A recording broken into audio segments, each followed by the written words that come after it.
When I got to DC, it was very striking to me the way that not just they were thinking just about China, but also the way that China leaked into so many other different conversations about how they think about the world, about the Middle East, about Africa, about energy, really about education policy. Huge numbers of different debates in DC these days. You find that China plays quite a big, either prominent or subliminal role in those debates. Let's take the first argument, the idea that China's just focused on its domestic economy. That's absolutely true. Maintaining high economic growth is absolutely the be and end all of the Communist Party. They realize if they fail to do that in a substantial way, they'll be in a big trouble.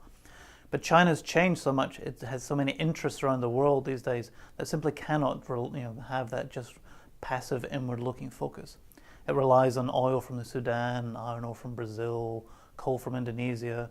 All these commodities travel largely across sea, across very contested oceans towards China. So just by the fact of having this large economy that wants to keep growing, it now has all these interests that it needs to start defending and protecting. And so even if it is very focused on domestic economy, it's still going to have to think about all these global international economic issues. The second one, the whole point about the fact that really, they're just focused on trying to maintain political control at home.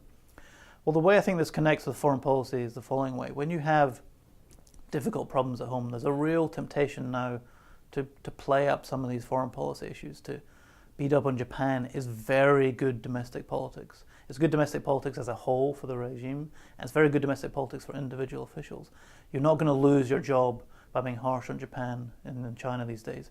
You have run a real risk of losing your job if you look soft on Japan or soft on the US. So I think there's the fact that they have these tensions within the country, that doesn't mean to say they're going to take their eye off foreign policy. It means that actually there's potentially an incentive for them to play up and exaggerate some of these disputes and competitions they have with other countries. Well, the financial crisis, another very, very important event.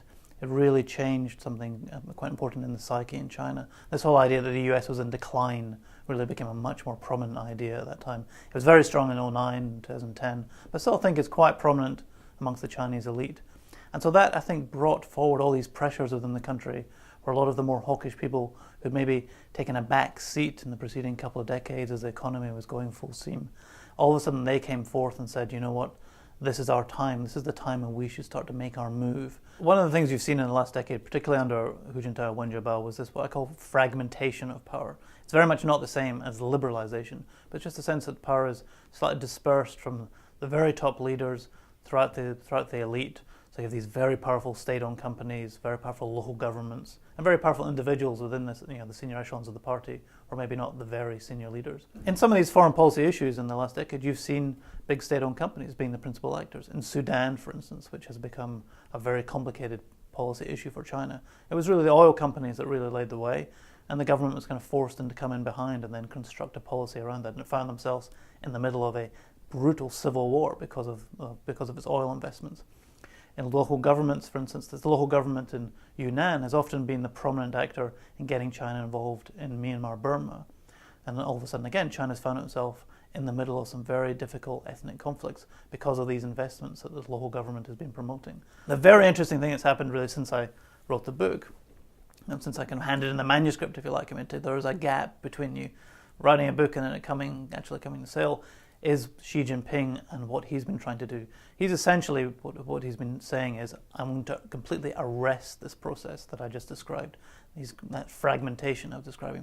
I'm going to try and pull back in all those reins of power and try and almost recreate the role of a new strongman in China. The other striking thing, though, about US policy when it comes to Asia and China is how strong the consensus still is. I mean, there are nuances, there are still very big debates, particularly over military strategy.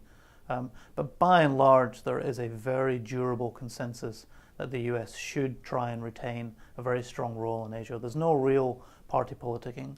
China comes up as an electoral issue with people talking about jobs, but not really in any fundamental sense about the strategy. It's taken as a given that the US will try and retain a very strong role in Asia. I don't in any way mean to say that the US should try and shun and have a hostile relationship with China. That would actually be a disaster. It should try and have the best relationship it can with China, because there are lots of things they can do together, potentially in the environment, and there are lots of issues where they need each other on something like Iran, for instance. They find themselves obliged to work together.